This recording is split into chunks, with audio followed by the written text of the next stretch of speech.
The Project Gutenberg e-book of Ramalho Ortigão these e-books for the use of anyone anywhere in the United States and most other parts of the world at no cost and with almost no restrictions whatsoever.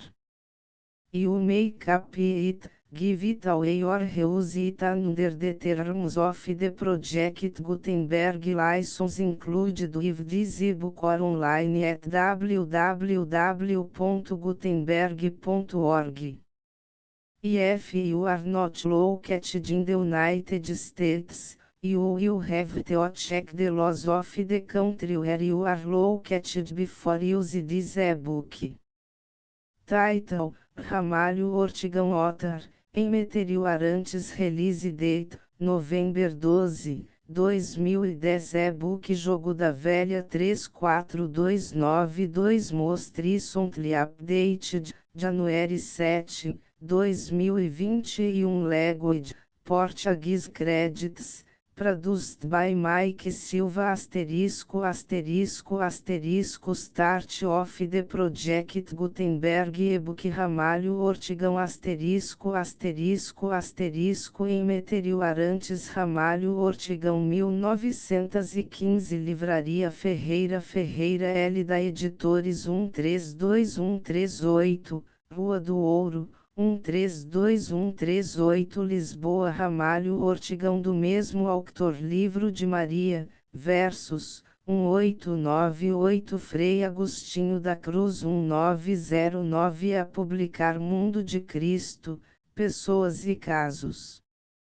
Em Meteorantes Ramalho Ortigão 1915 Livraria Ferreira L da Editores 132138, Rua do Ouro, 132138 Lisboa Imprensa Libânio da Silva, Travessa do Fala Só, 24 Lisboa A2 dos Vencidos da Vida Os Senhores Conselheiro Antônio Cândido e Conde de Sabugosa 7 Senhores, a vós, meus senhores e amigos, que sois, com o grande poeta Guerra Junqueiro e o ilustre diplomata Marques de Soveral, os derradeiros sobreviventes de uma selecta companhia de homens de letras e homens do mundo, é a vós que eu me permito oferecer este pálido e leve estudo efêmero artigo de índole folhetinesca sobre determinada feição da personalidade literária de um dos vossos.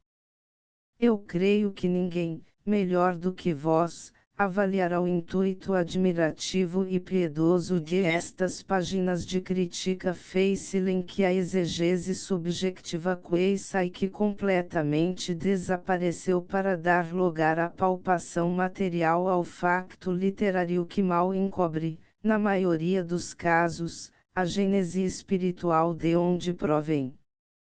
Ramalho Ortigão foi bem e em verdade um preclaro representante da sua epocha mental, vós, seus súcios de escola e companheiros das veladas salebras, no aristocrático Braganusa e na democrática Perna de Pau, ao 8 lerdes este scripto, regressareis momentaneamente a essa já afastada quadra, em que o espírito esfuziou na troca de pontos de vista sobre as questões mais variadas e mais complexas que comoviam, então, a humanidade pensante. Depois da visita retrospectiva a esse tempo saudoso, demorareis a vossa atenção, liberta de qualquer facciosismo, no quadro que nos oferece o Portugal de hoje concluireis. A teoria da arte pela arte, onde a vossa escola entroncava, conduzia o artista em geral, e muito particularmente o homem de letras, à inteira despreocupação do significado moral da sua obra e das consequências que de ela resultariam para a vida prática. Ia-se mais longe. Essa vida prática inspirava o maior dos desprezos e tanto que, para muitos, ele chegou a ser formulado no seguinte paradoxo: o pensamento jamais poderá influir na vida prática.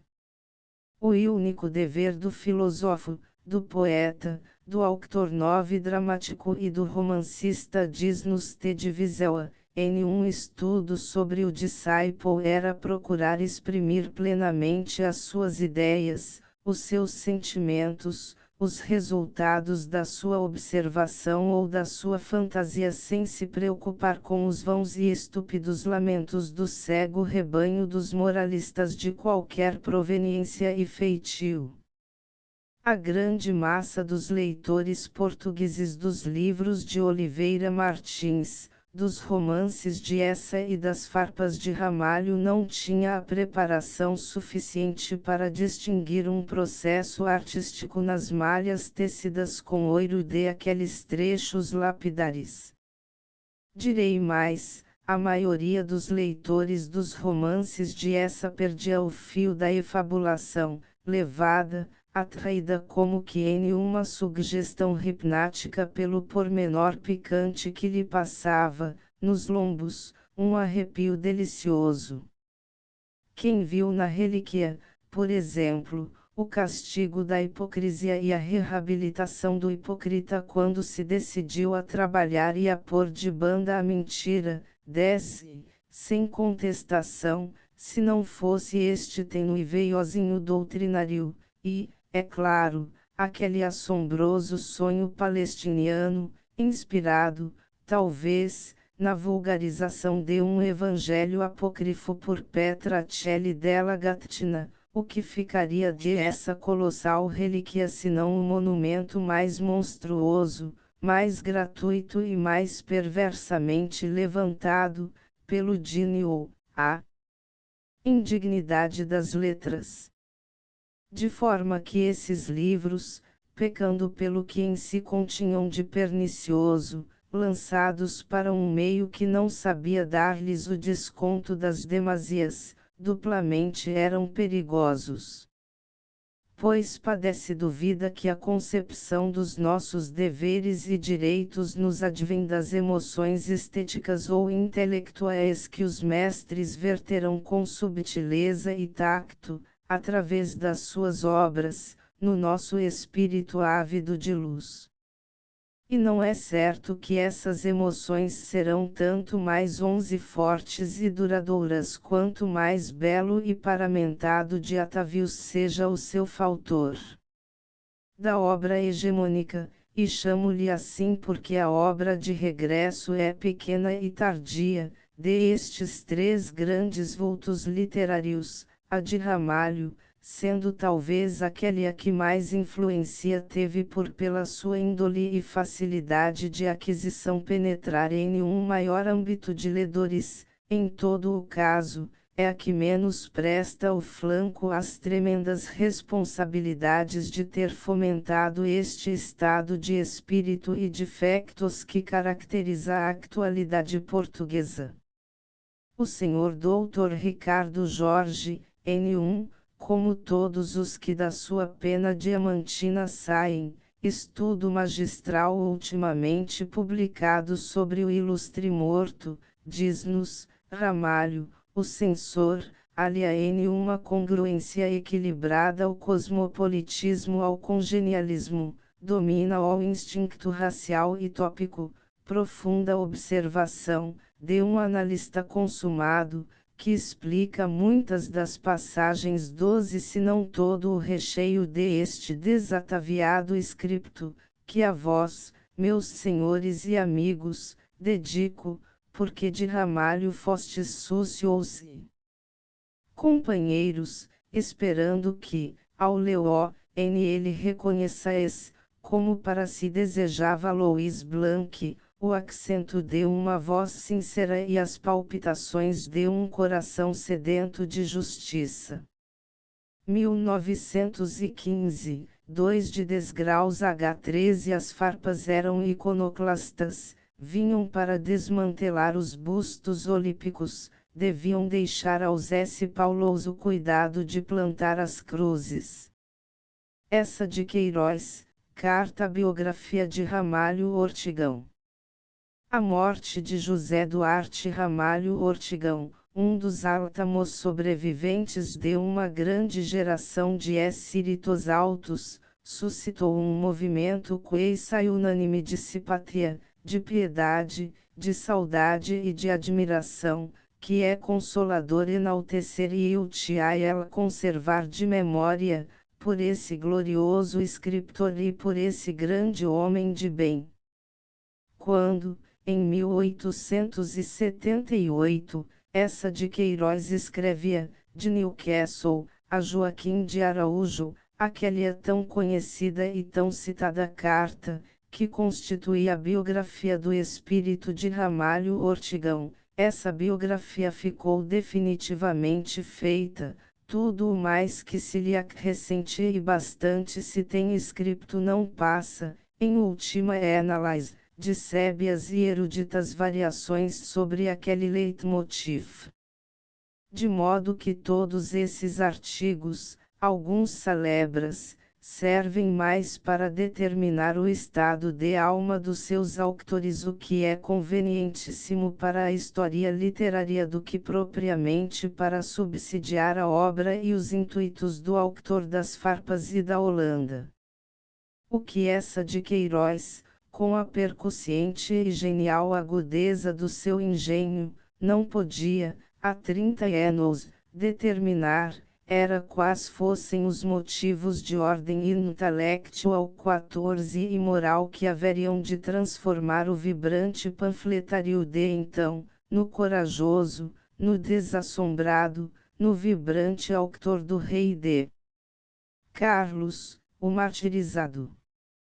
E o que, talvez, ele ainda menos pudesse, era demarcar o caminho, a trajetória que haveria de percorrer um espírito educado já fora do catolicismo e do romantismo, ou tendo-se emancipado deles, reclamando-se exclusivamente da revolução e para a revolução até talhar, para a mortalha do seu despojo terreno, o hábito de uma ordem monástica. Glória a Deus por ter consentido que, no ano da graça de 1915, me fosse dado ler na capital, 28 de setembro. Ramalho Ortigão é ainda uma figura a estudar, e na mudança das suas opiniões cumpre não ver causas e intuitos que lhe deprimam o caráter. Júlio Dantas, na Ilustração Portuguesa, N. Graus 503 de 11 de outubro, escreve: era a afirmação veemente de um caráter cheio de elevação moral, de nobre independência e de orgulhoso desprendimento.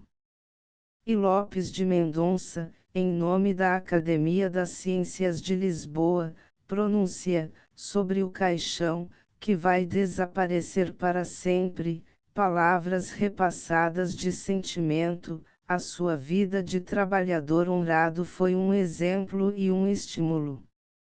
Chegou-lhe a hora da paz imperturbada.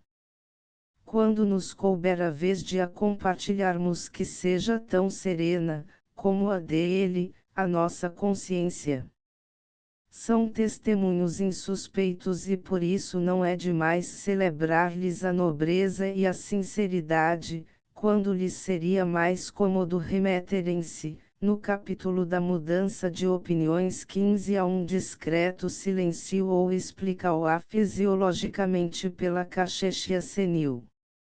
A lição a tirar dos trechos citados, e de muitos outros que seria prolixo acumular, é a respeitosa, a enternecida unanimidade de pareceres sobre a perfeita hombridade cívica e moral de Ramalho Ortigão até aos últimos instantes da vida, porque, quando nos chegar a vez de compartilharmos a paz imperturbada, que a nossa consciência seja tão serena como a dele.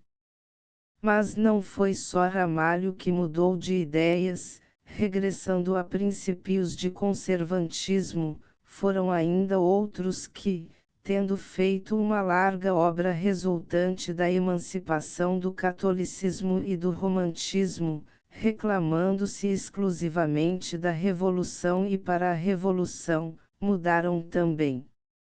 Oliveira Martins, o demolidor formidável do Portugal contemporâneo e de tantos outros libelos que lançaram na alma da mocidade portuguesa as dúvidas mais cruéis sobre os nossos destinos como nação, baralhando, anarquizando, com a magia incomparável da sua pena de escritor exímio, as vagas ideias que nos tinham ministrado. Oliveira Martins, o engrandecedor do poder real, o ministro da coroa mais consultado e ouvido, queissai um cortesão, decididamente votado ao princípio conservador, de mais a mais morrendo como católico, confessado e comungado como a bom cristão cumpria. Essa de Queiroz, o supremo essa, o glorioso, o queissai divino essa o maior aquele que mais venenos propinou nas 16 partículas eucharísticas dos seus romances e dos demais scriptos. Essa, a esboçar uma obra de reabilitação moral, essa conservador, católico ou, como tal, recebendo os sacramentos antes de deixar este mundo. Fialho de Almeida, o tremendo fundibulário dos gatos, o genial garoto que fez da linguagem uma funda tosca de barbantes rios com que atirava calhaus mortíferos a toda a ordem estabelecida. Fialho, volver-se um dia, destemido campeão de essa ordem e enfileirar na primeira linha dos poucos atiradores que ousavam combater o existente português, erguido sobre o montão de ruínas que ele tanto ajudara a cimentar, asterisco asterisco asterisco como se operam estas transformações radicais e, por assim dizer, diametralmente opostas na geometria das ideias e dos sentimentos. Para os espíritos fortes, para aqueles a quem, por causas múltiplas, apraz ainda e talvez definitivamente cortejar o estado de coisas derivado do enciclopedismo de onde a Revolução proveio e do romantismo, que se lhe seguiu e que ainda hoje presida aos destinos dos povos, sob a forma do parlamentarismo e do governo das maiorias, para esses espíritos cegos, surdos e encerrados dentro do cálice de forças do seu feroz dogmatismo, duas teorias explicam estes retumbantes regressos, estas conversões escandalosas aos princípios conservadores em política, coincidindo, na maioria dos casos, com o regresso à ideia mística e à prática cultual da religião. São elas, primeira, o fundo de misticismo atávico de que 17 cada um de nós é provido e que, podendo conservar-se latente por dilatados anos, um dia, pelos motivos mais fúteis ou mais interesseiros, desabrocha, transformando o indivíduo, até civilizado e dirigente, em um ser subalterno, inferior, em um sem-valia quando não em um mistificador. A segunda, a teoria priargônica, que vem a ser, a influência terrorista exercida pelo túmulo, com a ajuda de sugestões familiares, em indivíduos enfraquecidos por a idade ou por achaques e que, à reza, tratam de se pôr de bem com o eterno e com o prior da sua freguesia, não vá o diabo colha-os de surpresa. Claramente, Pasteur, de Quatrefages, o Peyssec, Claude Bernard, que gastaram a vida a perscrutar os mistérios da ciência na microbiologia, na paleontologia, na astronomia, na fisiologia, estavam inquinados do vírus que lhes viera do berço. A corte formidanda de aqueles que, todos os dias, se convertem ao princípio conservador e religioso, e que em França constitui o melhor da sua intelectualidade, essa indubitavelmente foi picada pelo micróbio tumular do medo. Quando Balzac, o mestre incontestado do romance naturalista moderno, gravou na primeira página da Comédia Humana, J. e a Crisala Lumiere de du Veritas Aeternellis, la monarchie et la religion, alguém, de entre os livres pensadores odiernos, terá sombra de dúvida em o declarar atacado, damnado por essa dupla fobia que perenemente se exala do berço e que a tumba perenemente exala. Mas estas duas teorias, chamemos-lhe, já agora, microbianas, parecem-me inconsequentes se observarmos o movimento 18 intelectual que vai na esteira dos grandes convertidos e que se acentua, de um modo patente, nas escolas de direito, nas de medicina, nas de letras, nas de ciências súteis. O indivíduo isolado desdobra-se em legião, transforma-se em grey, escreve um evangelho, forma um corpo de doutrina. Ora, a doutrina não tem berço de onde se desprendam maesmas herdados e não tem coveia de onde se ergam espectros terroristas do além. Inconsequentes, ainda, se atentarmos em que o fundo de misticismo atávico-religioso apenas se acentuou, com o incremento que em cada dia aumenta, a uma dúzia de anos. Então, as influências místicas do berço e as influências pré-argônicas não incidiam, senão por excepção, sobre os indivíduos de 1890, por exemplo, e determinam reviravoltas súbitas e ruidosas nos indivíduos de então para cá. Porque, entre nós, estes fenômenos mais ou menos retumbantes, mais ou menos silenciosos, de regresso ao conservantismo político e religioso, tomam um caráter de particular importância digna de estudo e, quer-me parecer, de límpidas conclusões. Os espíritos que mais influíram sobre a mentalidade portuguesa das últimas décadas, os nossos super-homens, foram Antero, Camilo, Teófilo, Junqueiro, Oliveira Martins, Essa, Ramalho, Fialho, a quem, ainda poderemos juntar, embora a sua ação fosse menos profunda por agir sobre um público mais restrito, mais especializado, José Pereira Sampaio, Bruno, Basílio Teles, Antônio Cândido. Destes três áltamos, direi, sumariamente, que Bruno, depois de exercer uma ação mediadora, de grande nobreza 19 e isenção no redamen de que fora um dos corifeus mais cotados, se entregou a um mutismo descoroçoado de desiludido, de incompreendido, que Basílio Teles, chamado a colaborar pessoalmente nos sucessivos governos que a sua ação de publicista ilustre ajudou a colocar da arcada do Terreiro do Paço, se limita a escrever uma carta de recusa e a deixar-se quieto na sua Tebaida portuense, e que Antônio Cândido, depois de enriquecer com o mais prodigioso verbo que jamais ouvidos de Portugal ouviram todas as tribunas onde a eloquência alta pode ter assento, se recolheu ao eloquente silêncio dos vencidos, na torre de marfim dos seus afectos e das suas recordações. Dividamos os restantes em dois grupos.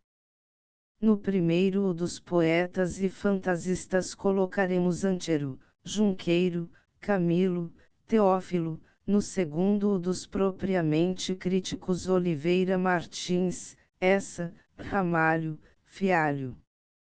Propositadamente, coloquei o Sr. Dr. Teófilo Braga entre os poetas e fantasistas, porque, embora a sua obra poética seja menos conhecida que os seus trabalhos de construção histórica, é certo que o fundo impulsivo de sensibilidade do Vate e do fantasista transparece, como o azeite, à tona de toda a sua obra de racionalismo e de crítica através da copiosa coleção dos seus escritos do polígrafo eminente.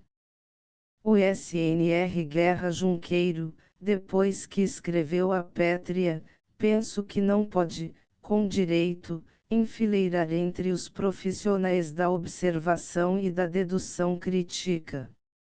Fica, e esta glória lhe bastará, um dos mais extraordinários poetas de que Portugal se possa orgulhar. 20 Qualquer dos dois permanece, e bem, no seu posto das avançadas românticas da política e no soberbo afastamento das religiões. Não foram inoculados nem pelos micróbios que saem do berço nem por aqueles que o medo da outra vida labora nas tumbas. De Camilo, o mais assombroso dos romancistas portugueses e aquele que, com Castilho, possuiu o mais surpreendente vocabulário de que a memória, de Camilo o Pri não sabe ninguém, com propriedade, poderá dizer que fosse, nos domínios da sociologia, mais do que um insigne diletante. Creio mesmo que nunca curou de política ou, se o fez, foi incidentemente e sem consequências de maior para os leitores da sua obra. Quanto a Antero, a sua ação combativa, e portanto crítica no âmbito da materialidade das ideias, vai se diluindo até encarnar soberanamente nas roupagens hieráticas da ideia pura dos seus sonetos, sem parceiros. Camilo e Antero mataram-se, levando, para o além, o segredo não devassado dos seus ideais político-religiosos. Restam-nos os 4 mestres cujo influxo mais vibrantemente foi decisivo para as sucessivas gerações que lhes libaram o ensinamento. Oliveira Martins, Essa, Ramalho, Fialho, todos e cada um foram bem por excelência os espíritos mais desanuviados de poeiras sentimentais, que embotam de qualquer modo a subtileza do tacto e empanam a transparência das lentes de que carece o investigador da vida social para poder escalpelá-la com segurança e justeza. Sob este ponto de vista de ausência sentimental, foram 21 perfeitos, foram impassíveis, foram observadores extremos e, por isso mesmo, a sua conversão aos princípios conservadores tem suma importância. Ela ajuda a afirmar, com exemplos de tão incontestada, de tão preclara grandeza, a teoria do regresso ao tradicionalismo por meio do positivismo. Asterisco, asterisco, asterisco. Esta teoria deriva, sobretudo, da atitude que um dos maiores espíritos orgulho da França e da humanidade tomou depois de assistir aos desmandos da Comuna que assolou Paris após a Guerra Franco-Prussiana de 1870. Escusado seria dizer que se trata do filósofo positivista Hipólito Taine. Este cataclismo sem nome, que a grande cidade sofreu, levou o insigne filósofo dos ensaios de crítica e de história e da história da literatura inglesa a construir a sua obra monumental, As Origens da França Contemporânea. Esta série de volumes, que é o libelo acusatório mais extraordinário, mais veemente e mais irrespondível contra o espírito jacobino de 1789 e ao mesmo tempo, portanto, o mais eloquente padrão levantado às ideias conservadoras, advém, segundo a límpida expressão de Bourget, da atitude mental de um positivista apoiada sobre factos. É preciso dizer que Taine morreu sem se ter convertido, ao menos ostensivamente, nem aos princípios monárquicos nem aos religiosos. Taine, ainda muito novo, quando escreve, chama aos seus 22 escritos, As minhas experiências é um positivista de cérebro e coração seguro e sincero.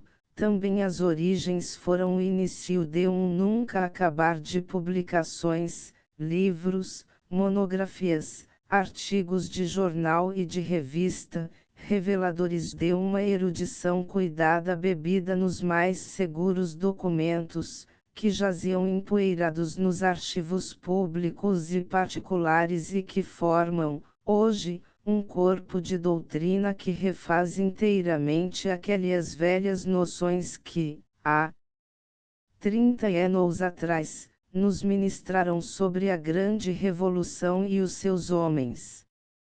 As origens e as publicações que na sua esteira viram a luz atravessaram, naturalmente, os Pirineus e chegaram a este quadrilátero accidental. Encontraram-nos ainda aturdidos com a oratoria de Mirabeau e a do Sr. Dr. Sebastião de Magalhães Lima que, com poucas dúzias de vocábulos contanto que entre elas se escalonem, a liberdade, Danton, a igualdade, a soberania popular, o supremo arquiteto, os reis esfolando o povo e mais coisas semelhantes, é capaz de fazer um discurso de 2 horas cheio de eloquência e de vacuidade.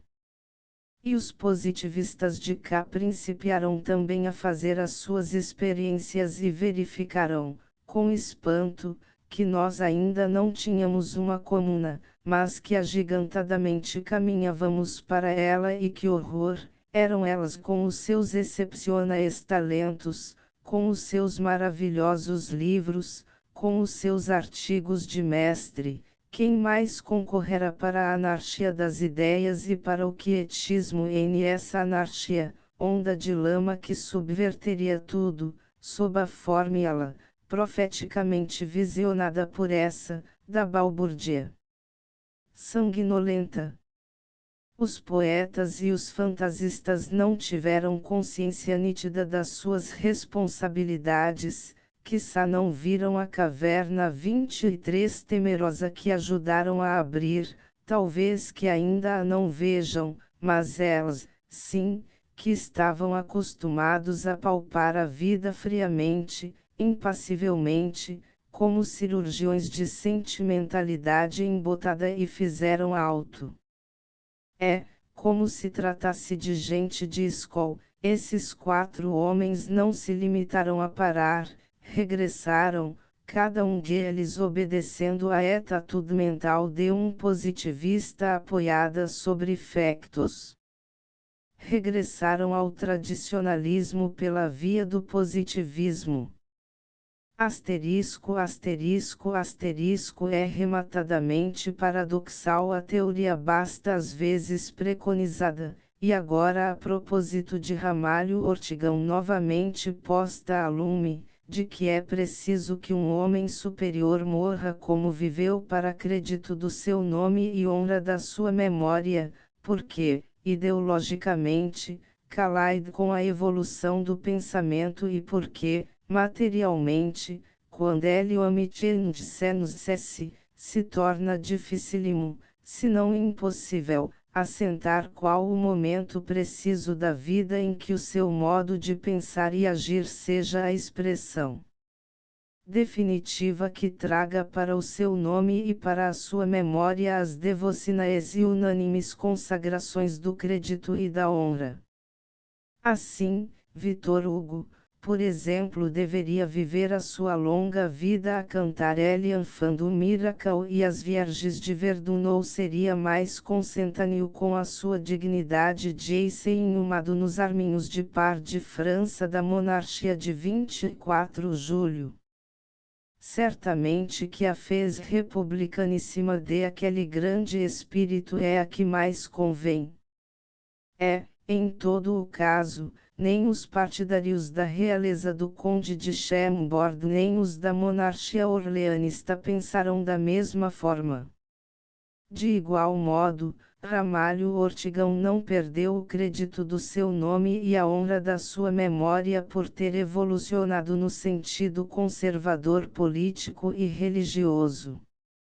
Antes, como bom positivista, de bem equilibrado espírito, de mente sã em corpo são, de caráter diamantino e avesso a ambições que lhe pudessem impecer os movimentos de homem livre e forte, a sua atitude tem um significado iniludível e reveste-se de uma grandeza que aureola de luminosos nimbos o seu nome e a sua memória.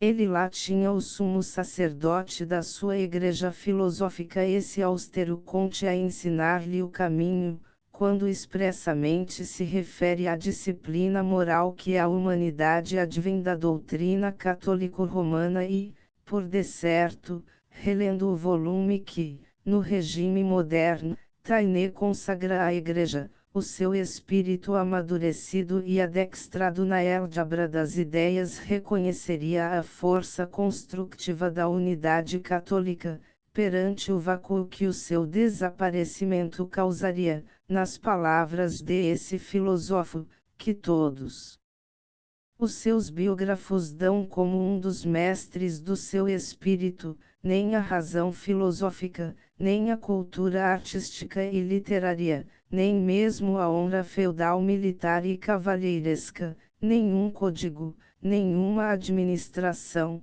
nenhum governo são capazes de substituir esse serviço. O futuro biógrafo de Ramalho Ortigão terá, no entanto, 25 de responder a algumas perguntas indispensáveis respostas para o íntegro conhecimento do espírito deste ilustre morto que não deixarão de levantar-se-lhe ao compulsar a sua obra de escritor e de homem.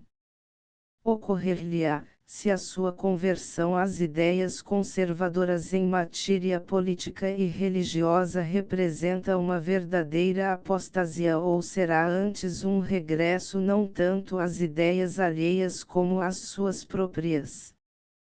Ocorrer-lhe-á, se a obra demolidora das farpas foi bem compreendida nos seus intuitos ou, antes, se os leitores ingênuos não tomaram sempre como verdades eternas o que, no fundo, não passava de um processo superficial que propositadamente apouca ou desmesuradamente amplia os assuntos versados, contanto que o espírito, a verve, a ironia, o humor, espirrassem de cada página, em uma palavra, se as farpas foram lidas, como, aliás, o seu autor entendia, como obra de espírito que faz ver os objetos, critica-os, fora das correlações guerras, de um modo imprevisto, disforme e cômico. Ocorrer-lhe-á, se a transformação das ideias do insigne escritor é fenômeno de fresca data com o advento do SNR Conselheiro João Franco aos conselhos da coroa, como muita gente pensa ou se já se vem operando de longe, lentamente, com segurança e critério justo. Compenetrado da obrigação moral de responder a estas questões, ao futuro biógrafo, se leu a obra do seu biografado dentro das correlações guerras, grandes surpresas se lhe levantarão. Como preparo, como viático fortificante para esta viagem de história e de crítica, embeber-se-á nas páginas gastas 26 da já, e nunca assaz, citada carta do ESA de 1878 e, verá as tendências iniciais de Ramalho Ortigão, antes da publicação das farpas.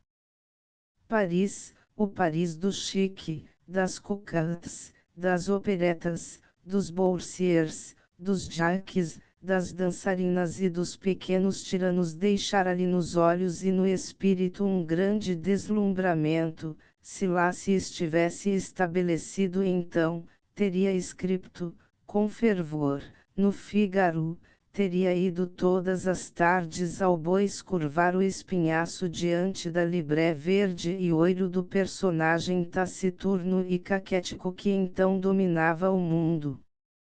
Em Portugal, dizia-se conservador, detestava a democracia porque lhe supunha caspa, e se não era inteiramente devoto, achava a religião um acessório indispensável ao homem bem educado, e preferiria de certo ter escrito a família Benoiton a ter composto os Lusíadas.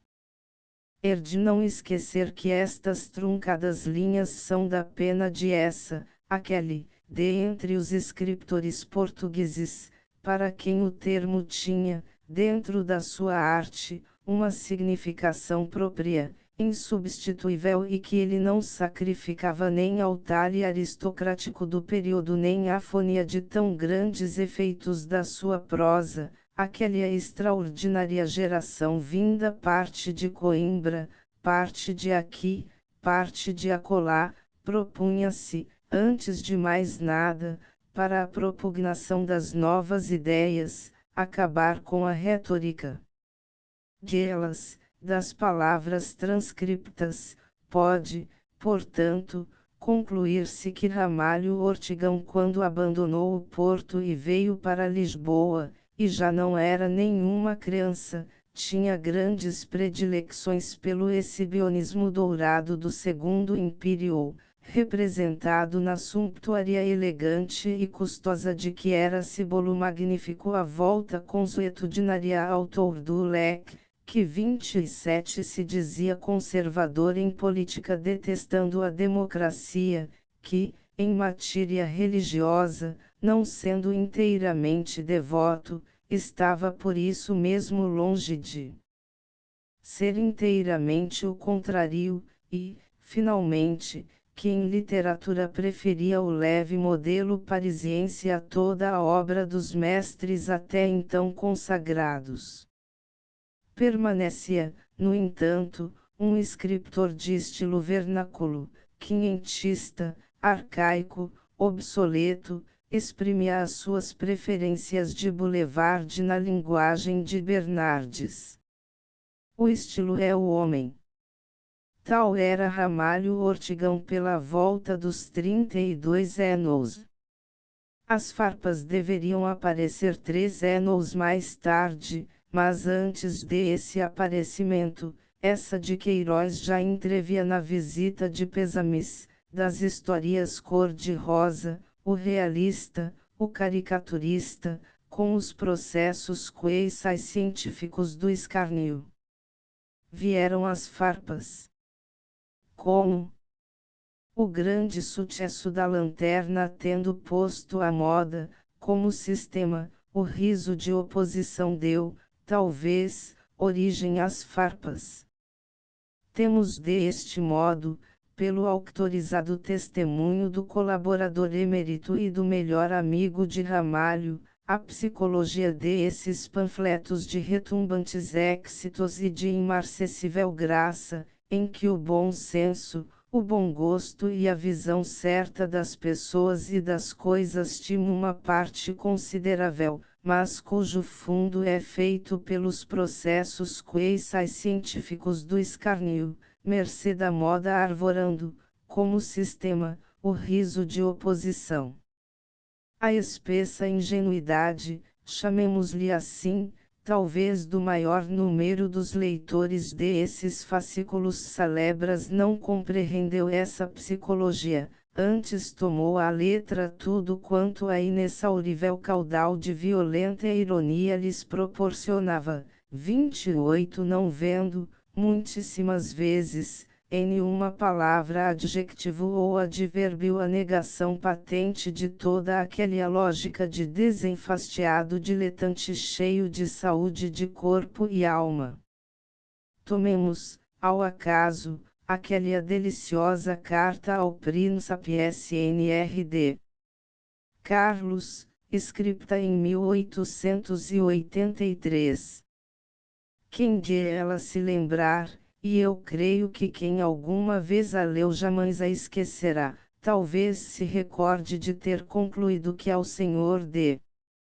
Carlos proporcionaram seus augustos pais, com uma detestável educação, uma instrução sob todos os pontos lamentosa, maus compêndios, maus mestres, processos atabalhoados, humanidades em demasia, sínteses biológicas e químicas postas de banda, todo o sistema contínuo feito em um frangalho, um pavor. Cheguemos a 1908 e abremos o rei D. Carlos, o martirizado, foi ele que, em sucessivas viagens a nações estrangeiras, pela variedade dos seus conhecimentos e das suas ideias guerras, pela facilidade em falar as línguas, pelo envolvente encanto do seu trato. Foi ele de todos os poderes do Estado o que mais se interessou pela cultura e pelos progressos da ciência moderna. A especialização científica é um dos seus títulos à consideração do futuro. A sua obra de naturalista faz subida honra ao seu método científico e à gravidade dos seus estudos. E ainda diz que é o rei D.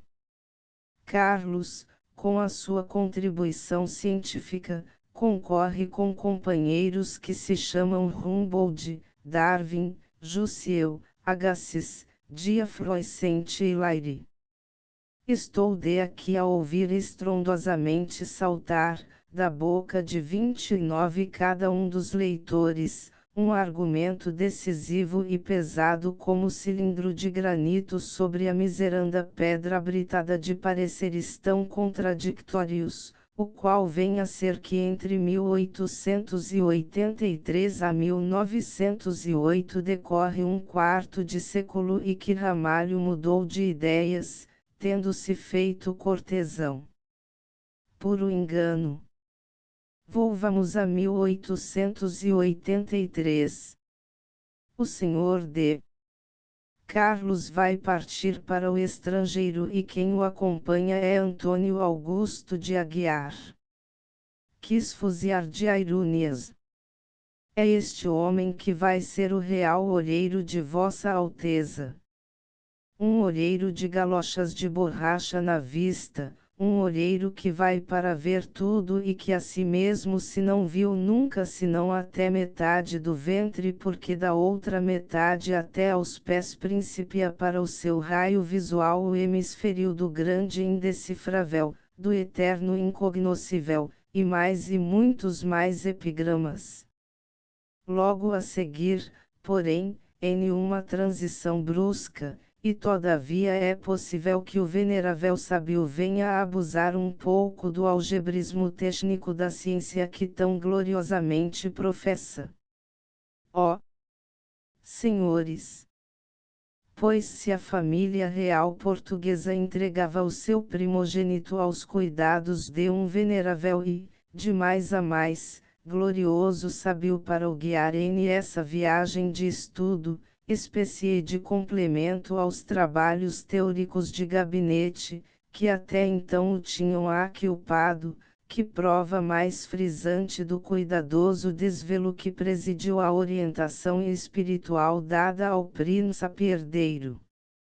É inútil dizer que Aguiar não era só um químico ilustre, era um homem de uma cultura superior em qualquer parte do mundo e nem mesmo lhe faltava o apreço pelas fórmulas mundanas e até um leve sibaritismo que tornava a sua convivência encantadora e brilhante.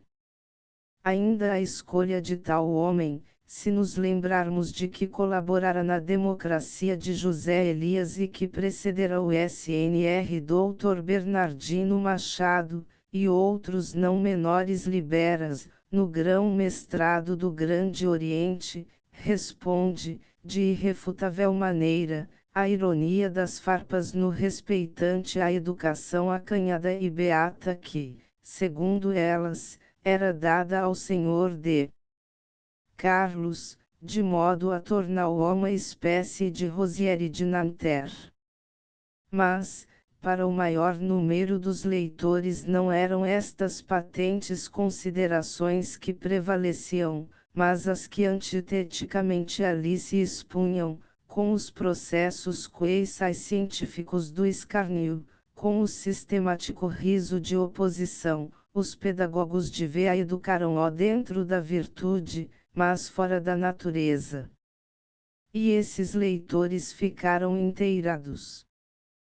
Pois esta espécie de satisfação justiceira feita pelo panfletário à sua própria consciência de homem de bem, repete-se muitas e muitas vezes ao longo das farpas e o futuro biógrafo, para quem estou garatujando estas linhas subsidiárias, não deve perdê-la de vista, porque nela encontrará o filão que o leve a concluir que a atitude de Ramalho, tão retumbantemente posta nos últimos tempos, não só vinha de longa data, como derivava de uma tendência espiritual de início, que foi desviada pela leitura talvez levemente difusa dos cientistas modernos e pelo meio em que a sua atividade letrada se expandiu durante um largo período 31 para esses leitores de então, e que hoje andam na volta dos 50, ele devia viver muito de mal com Deus, porque nas farpas andava de velha rixa com os homens em geral e, em particular, com o César Antônio Maria de Fontes Pereira de Melo e com o cabido da Sé. Deveria ser um homem temeroso que ou só ou de parceria com um tal essa de Queiroz que se encostava às portas da Havanesa vestido de lagarto com um vidro entalado em um dos olhos ria, chasqueava de tudo e de todos em uma irreverência de demolição, esfarrapando, hoje, o cachines do SNR Duque d'Ávila, desfazendo, amanhã, a maleta filosófica com que viajava SM o senhor de Pedro de Alcântara, dizendo, no outro dia, as maiores barbaridades sobre o sangue e manras das pilecas que o SNR Conde de Sobral mandava correr no nosso lote de Pedroços, e hoje e amanhã e sempre fazendo gala de umas ideias e de umas toaletes mirabolantes para a sociedade de então que se sentia escandalizada, mortalmente. Nós não víamos mais. Asterisco asterisco asterisco o Centenário ou de Camões, em 1880, que o Partido Republicano soube empolgar, encontra Ramalho Ortigão, pela ação efetiva que ele desempenhou, no apogeu da sua glória de demolição monárquico-religiosa, quando duvidas houvesse lá está o prefácio da edição comemorativa dos Lusíadas, mandada fazer pelo Gabinete Português de Leitura do Rio de Janeiro e lá estão as farpas a atestar-o exuberantemente 32 um revisteiro de habilidade levou para o palco, como raisoneur da sua revista, a figura saudável, insolente de mascula compleição de Ramalho, tal qual a tínhamos visto, de jaquetão e chapéu de coco, alto, aprumado, impassível, enorme em aquela memorável tarde de maio, gloriosa de sol, quando o cortejo camoneano serpenteava em um halo de entusiasmo pelas ruas de Lisboa por entre a chusma negra das casacas, que ao tempo ainda não eram tidas exclusivamente como traje de noite, evening dress, dos característicos e variegados capelos universitários, das aureluzentes fardas do exército e do alto funcionalismo. Ele entrava, em essa revista popular de teatrinho modesto, na figuração do bom senso. A revista teve um grande êxito e não me custa a crer que, momentaneamente, Ramalho se sentisse lisonjeado dos aplausos que, em efígie, todas as noites lhe eram tributados pela massa soberana dos espectadores.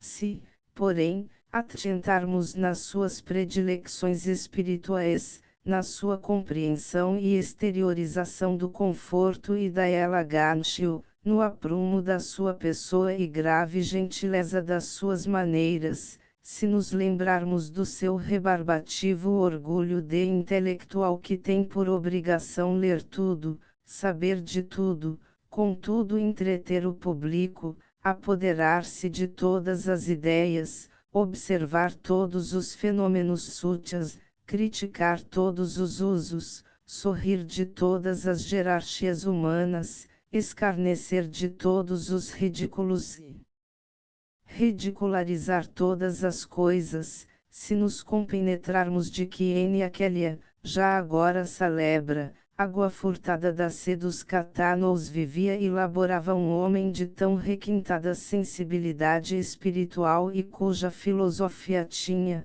antes, acentuadas 33 decididas preferências pela indumentária de Petrônio e pela mesa de Lúculo, do que escopo na imitação das celebradas frugalidades e abstenções de qualquer espécie dos filósofos, desde Sócrates até ao Sr. Teófilo Braga. Então, não será demasiado adiantar que a sua figuração no Tutili Mundi, com os bravos rascoeiros de uma população anônima e anodina só momentaneamente o poderia lisonjear. A sua idiosincrasia sugerir-lhe-ia, antes, um vago desdém, quei que um recôndito incômodo, talvez a si próprio não confessado, por essa consagração de rua e de palco que não podia casar-se com o seu grande ar de futuro e praxamo frequentador do drawing room da senhora de Maria Cruz e dos Belos no Palácio Palmela. 2 nos volvidos, o Centenário ou Pombalino, esse francamente radical, já o não encontra na brecha revolucionária, ao menos, de um tão ostensivo modo. Bem pelo contrário. É por demais sugestivo o N graus 1 da quarta série das farpas, relativo a junho e julho de 1882. Esse fascículo, de braço dado com o perfil do Marques de Pombal, de Camilo, deixou a memória do ministro de D. José N. uma lástima.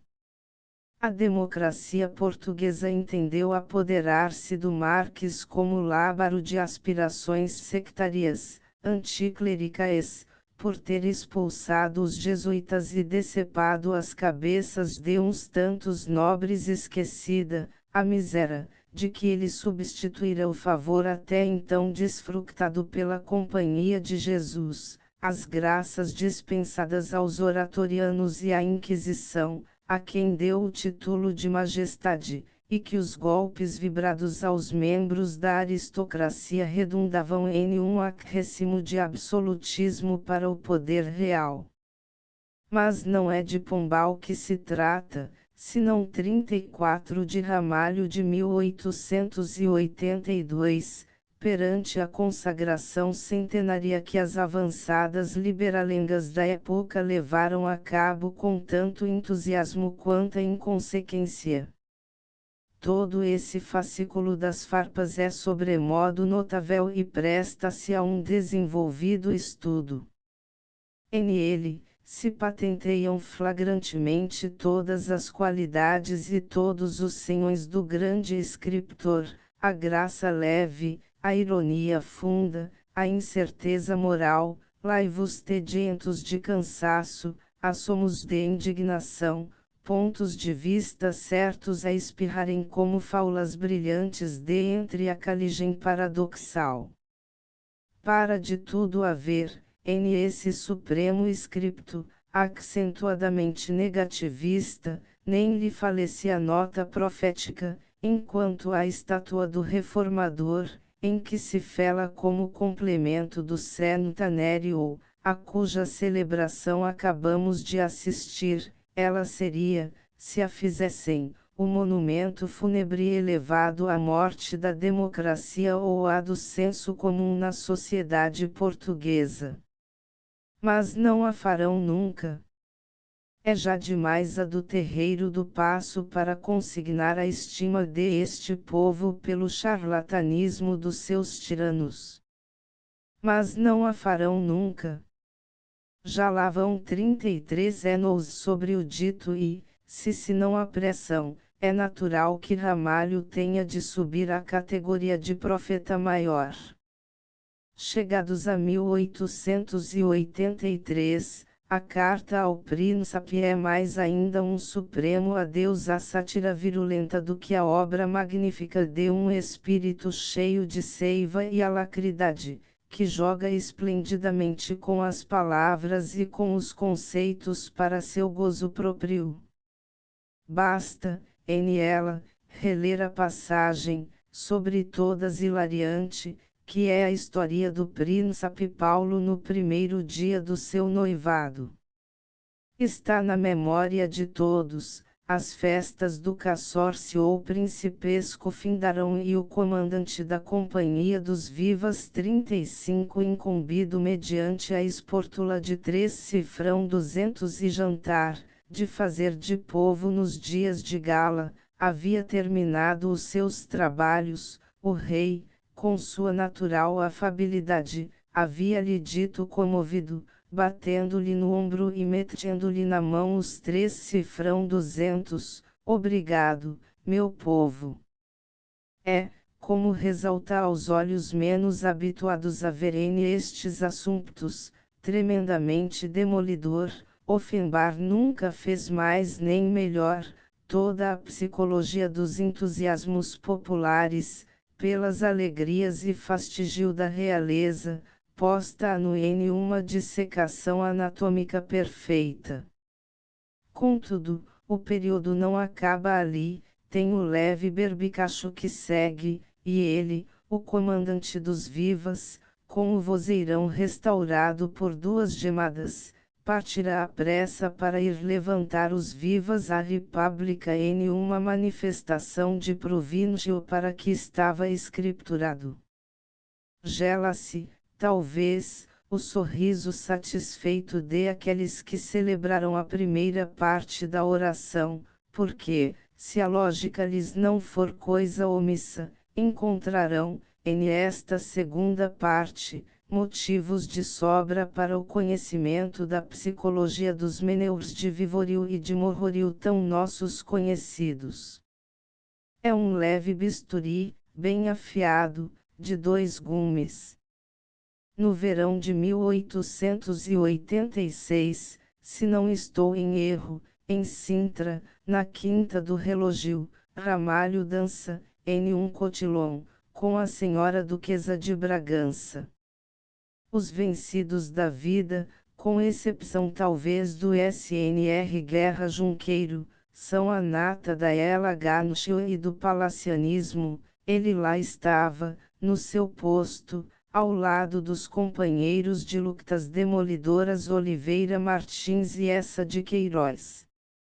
Em 1889, morrem o infante de Augusto e o rei de Luís XXXVI. As palavras que concede ao primeiro são repassadas de uma ternura tão recatada que parecem escritas no propósito de dizer à gente: olhem que não fui eu quem sugeriu e, menos, escreveu no álbum das glórias, de que fui é certo, colaborador momentâneo. Aquela charge tremendamente agressiva, nasceu, e segue-se uma página de pontinhos, é infante e general.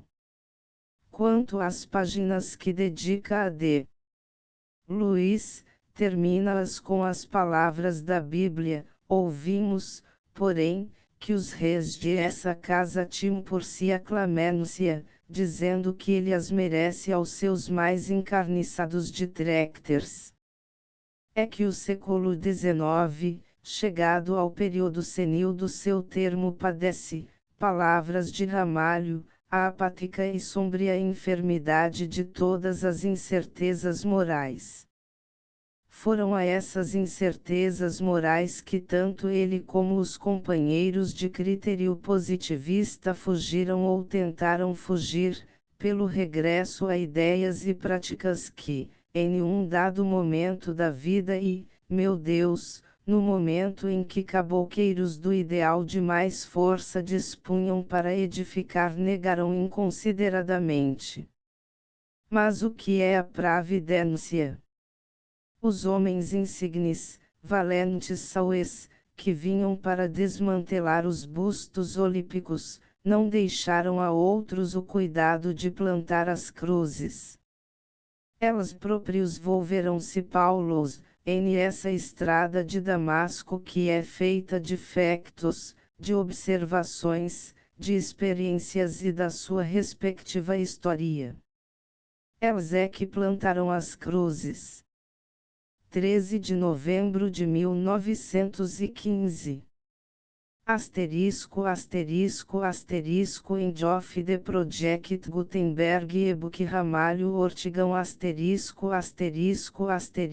update de editions will replace the previous one, the old editions will be renamed.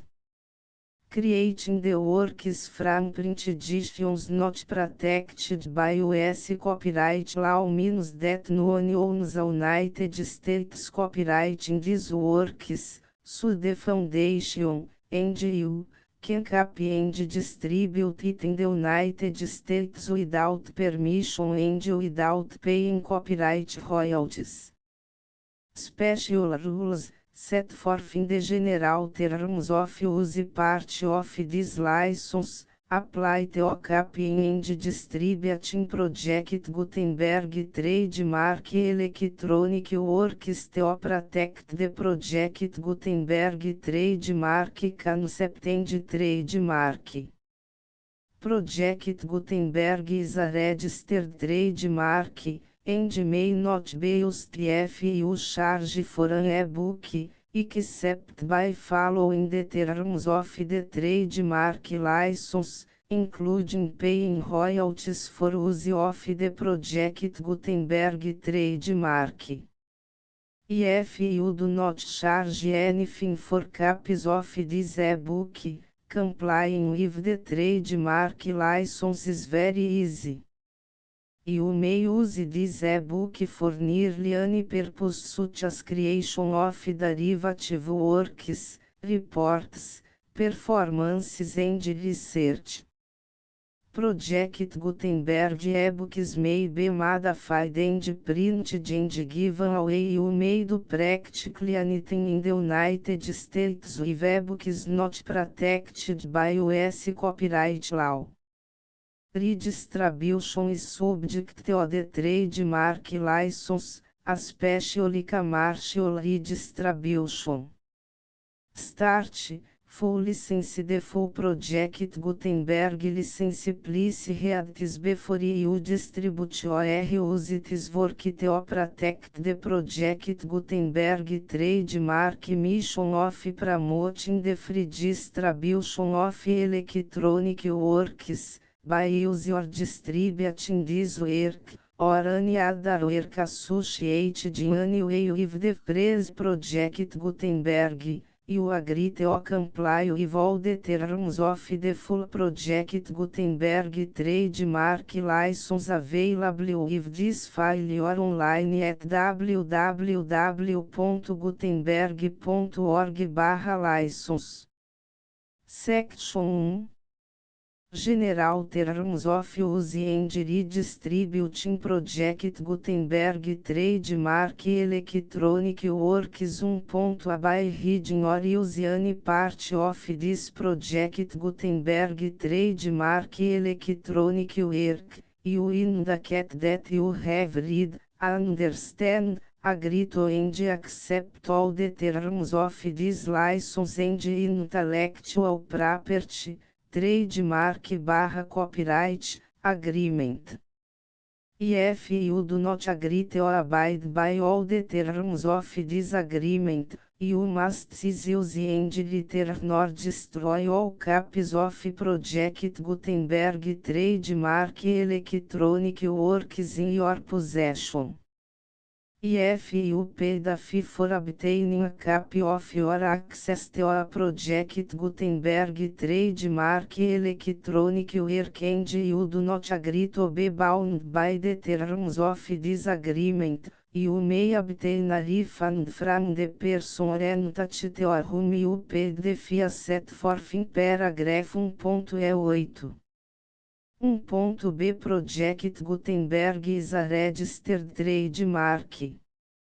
It may only be used on or associated in any way with an electronic work by people who agree to be bound by the terms of this agreement.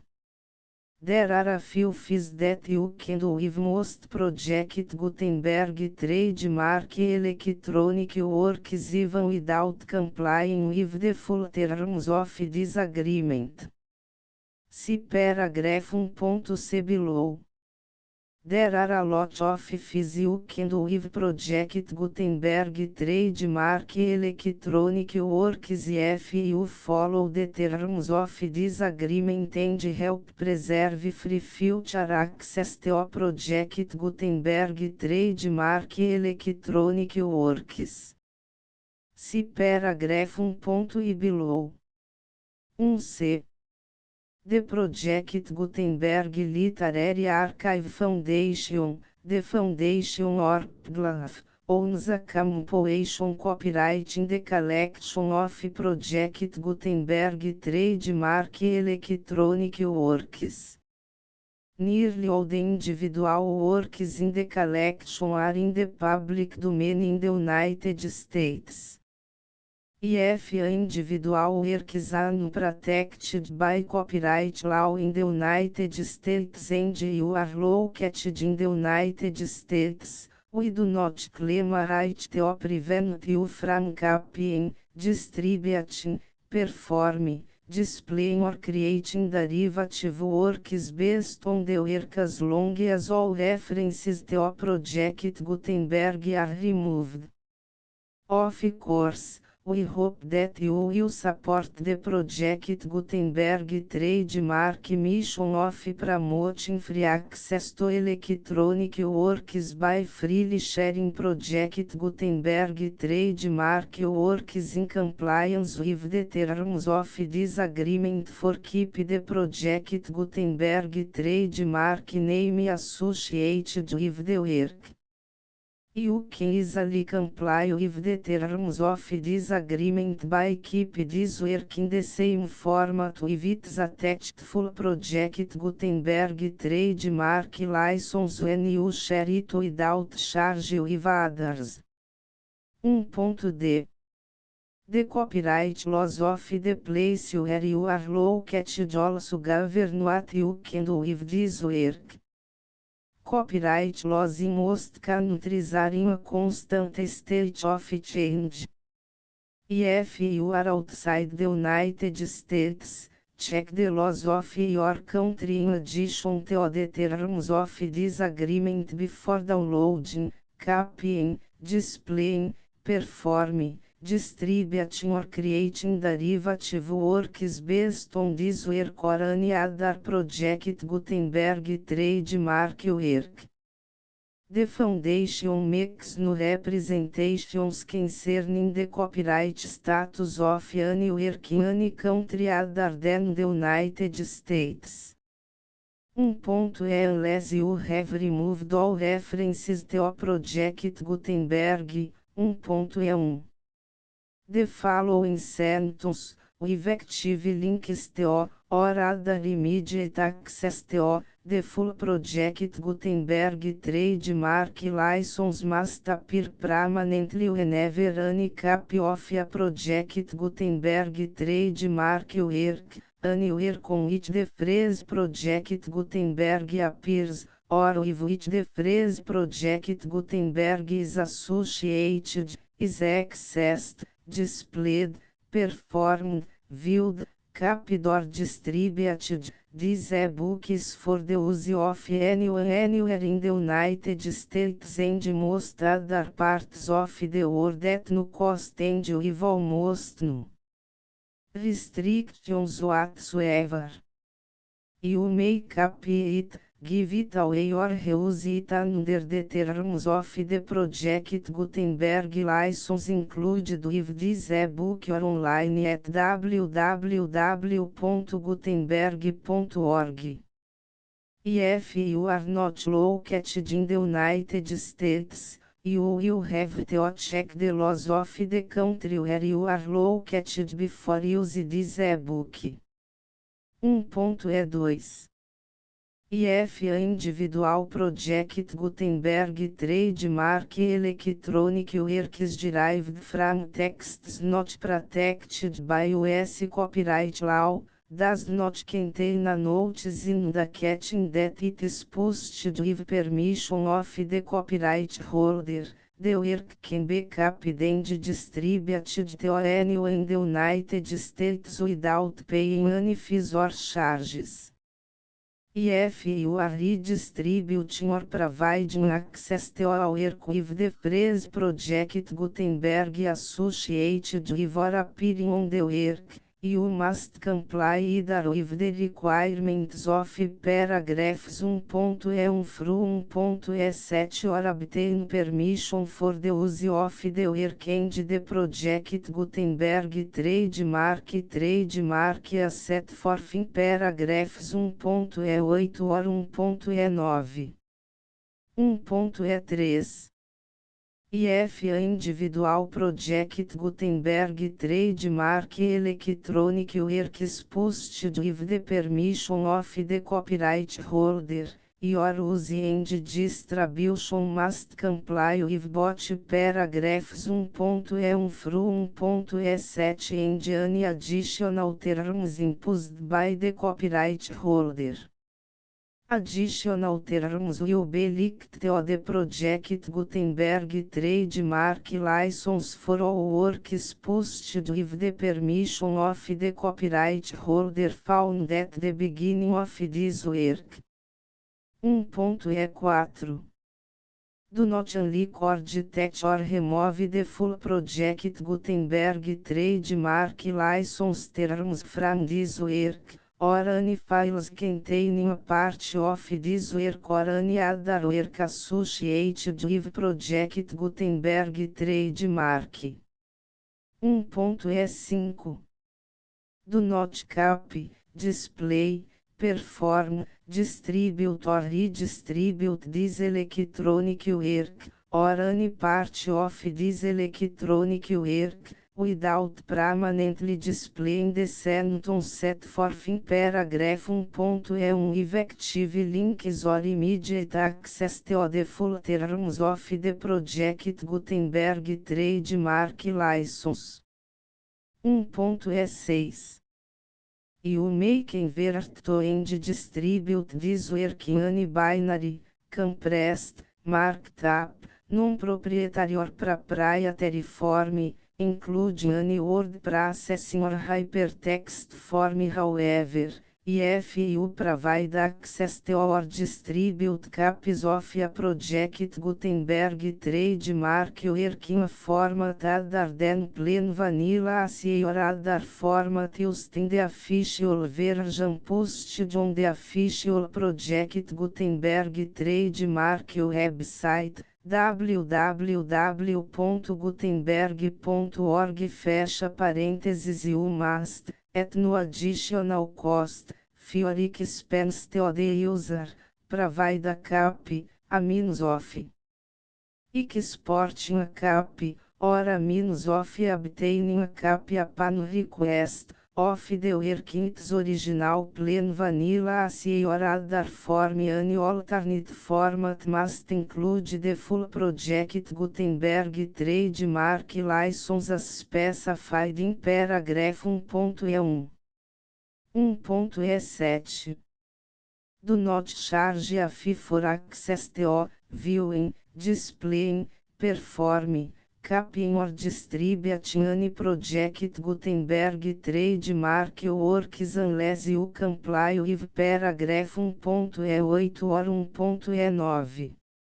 1.E8 You may charge a reasonable fee for copies of your providing access to or distributing Project Gutenberg trademark electronic works provided that, item you pay a royalty fee of 20% of the gross profits you derive from the use of Project Gutenberg trademark works calculated use the method you already use to calculate your applicable taxes.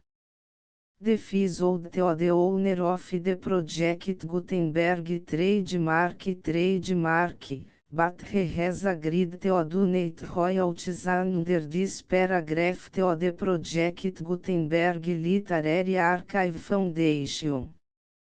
Royalty payments must be paid within 60 days following each date on which you prepare, or are legally required to prepare, your periodic tax returns. Royalty payments should be clearly marked as such and sent to the Project Gutenberg Literary Archive Foundation at the address specified in Section 4, Information about donations to the Project Gutenberg Literary Archive Foundation. Item you provide a full refund of any money paid by a user who notifies you in writing, or by email, within 30 days of receipt that S/he does not agree to the terms of the full Project Gutenberg trademark license. You must require such a user to return or destroy all copies of the works possessed in a physical media and discontinue all use of and all access to other copies of Project Gutenberg trademark works. Item you provide, in accordance with paragraph 1.f3, a full refund of any money paid for a work or a replacement copy, if a defect in the electronic work is discovered and reported to you within 90 days of receipt of the work. Item you comply with all other terms of this agreement for free distribution of Project Gutenberg trademark works. 1.E9 If you wish to charge a fee or distribute a Project Gutenberg trademark electronic work or group of works on different terms than are set forth in this agreement, you must obtain permission in writing from the Project Gutenberg Literary Archive Foundation, the manager of the Project Gutenberg trademark. Contact the Foundation as set forth in Section 3 below. 1.f1.f1 Project Gutenberg volunteers and employees expend considerable effort to identify, do copyright research on, transcribe and proofread works not protected by U.S. copyright law in creating the Project Gutenberg trademark collection. Despite these efforts, Project Gutenberg trademark electronic works, and the media on which they may be stored, may contain defects such as, but not limited to, incomplete, inaccurate or corrupt data, transcription errors, a copyright or other intellectual property infringement, a defective or damaged disk or other medium, a computer virus, or computer codes that damage or cannot be read by your equipment. 1.f2 Limited warranty, disclaimer of damages, except for the right of replacement or refund described in paragraph 1.f3, the Project Gutenberg Literary Archive Foundation, the owner of the Project Gutenberg trademark, and any other party distributing a Project Gutenberg trademark electronic work under this agreement, disclaim all liability to you for damages, costs and expenses, including legal fees. You agree that you have no remedies for negligence, strict liability, breach of warranty or breach of contract except as provided in paragraph 1.f3. You agree that the foundation, the trademark owner, and any distributor under this agreement will not be liable to you for actual, direct, indirect, consequential, punitive or incidental damages even if you give notice of the possibility of such damage. 1.f3 Limited right of replacement or refund, if you discover a defect in this electronic work within 90 days of receive it, you can receive a refund of the money, if any, you paid for it by sending a written explanation to the person you received the work from. If you received the work on a physical medium, you must return the medium with your written explanation. The person or entity that provided you with the defective work may elect to provide a replacement copy in lieu of a refund. If you received the work electronically, the person or entity providing it to you may choose to give you a second opportunity to receive the work electronically in lieu of a refund.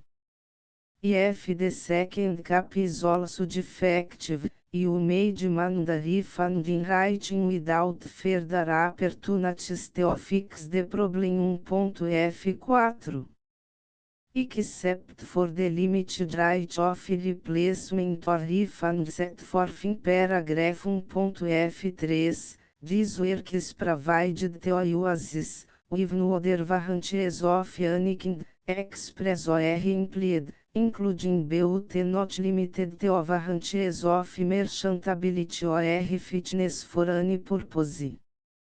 1.f5 Some states do not allow disclaimers of certain implied warranties or the exclusion or limitation of certain types of damages. If any disclaimer or limitation set forth in this agreement violates the law of the state applicable to this agreement, the agreement shall be interpreted to make the maximum disclaimer or limitation permitted by the applicable state law. The invalidity or unenforceability of any provision of this agreement shall not void the remaining provisions. 1.f6 Indemnity, you agree to indemnify and hold the foundation, the trademark owner, any agent or employee of the foundation, anyone providing copies of Project Gutenberg trademark electronic works in accordance with this agreement, and any volunteers associated with the production, promotion and distribution of Project Gutenberg trademark electronic works, harmless from all liability, costs and expenses, including legal fees, that arise directly or indirectly from any of the following which would or cause to occur. A. Distribution of this or any Project Gutenberg trademark work. B. Alteration, modification, or additions or deletions to any Project Gutenberg trademark work, and C. Any defect you cause. Section 2. Information about the mission of Project Gutenberg trademark. Project Gutenberg trademark is synonymous with the free distribution of electronic works in formats readable by the widest variety of computers, including obsolete, old, middle-aged and new computers. It exists because of the efforts of hundreds of volunteers and donations from people in all walks of life. Volunteers and financial support to provide volunteers with the assistance they need are critical to reach Project Gutenberg trademark goals and ensuring that the Project Gutenberg trademark collection will remain freely available for generations to come. Em 2001, the Project Gutenberg Literary Archive Foundation was created to provide a secure and permanent future for Project Gutenberg trademark and future generations. To learn more about the Project Gutenberg Literary Archive Foundation and how your efforts and donations can help, see sections 3 and 4 and the Foundation information page at www.gutenberg.org. Section 3.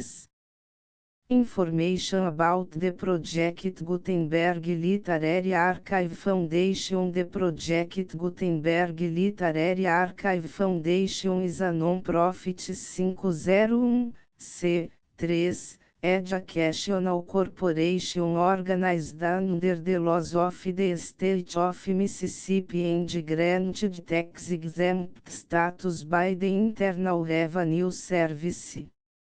The Foundation's or Federal Tax Identification Number is 64-6221541. Contributions to the Project Gutenberg Literary Archive Foundation are tax deductible to the full extent permitted by U.S. federal laws and your state's laws. The Foundation's business office is located at 809 North 1500 West, Salt Lake City, Utah 84116, 8015961887.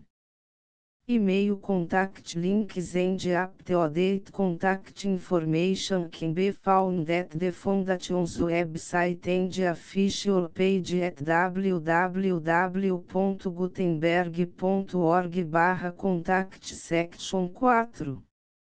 Information about donations to the Project Gutenberg Literary Archive Foundation. Project Gutenberg trademark depends upon and cannot survive without widespread public support and donations to carry out its mission of increasing the number of public domain and licensed works that can be freely distributed in machine-readable form accessible by the widest array of equipment including outdated equipment. Many small donations, $1 to cifrão 5,000, are particularly important to maintaining tax-exempt status with the IRS. The Foundation is committed to complying with the laws regulating charities and charitable donations in all 50 states of the United States. Compliance requirements are not uniform and it takes a considerable effort, much paperwork and many fees to meet and keep up with these requirements. We do not solicit donations in locations where we have not received written confirmation of compliance. To send donations or determine the status of compliance for any particular state, visit www.gutenberg.org/donate. While we cannot and do not solicit contributions from states where we have not met the solicitation requirements, we know of no prohibition against accepting unsolicited donations from donors in such states who approach us with offers to donate. International donations are gratefully accepted, but we cannot make any statements concerning tax treatment of donations received from outside the United States. US laws alone swamp our small staff. Please check the Project Gutenberg web pages for current donation methods and addresses. Donations are accepted in a number of other ways including checks, online payments and credit card donations. To donate, please visit www.gutenberg.org/donate. Section 5. General Information about Project Gutenberg Trademark Electronic Works. Professor Michael S. Hart was the originator of the Project Gutenberg Trademark concept of a library of electronic works that could be freely shared with anyone. For 40 years, reproduced and distributed Project Gutenberg trademark ebooks with only a loose network of volunteer support. Project Gutenberg trademark ebooks are often created from several printed editions, all of which are confirmed as not protected by copyright in the US unless a copyright notice is included. Thus, we do not necessarily keep ebooks in compliance with any particular paper edition. Most people start at our website, which has the main page search facility, www.gutenberg.org. This website includes information about Project Gutenberg trademark, including how to make donations to the Project Gutenberg Literary Archive Foundation, how to help produce our new ebooks, and how to subscribe to our email newsletter to hear about new ebooks. The full Project Gutenberg license.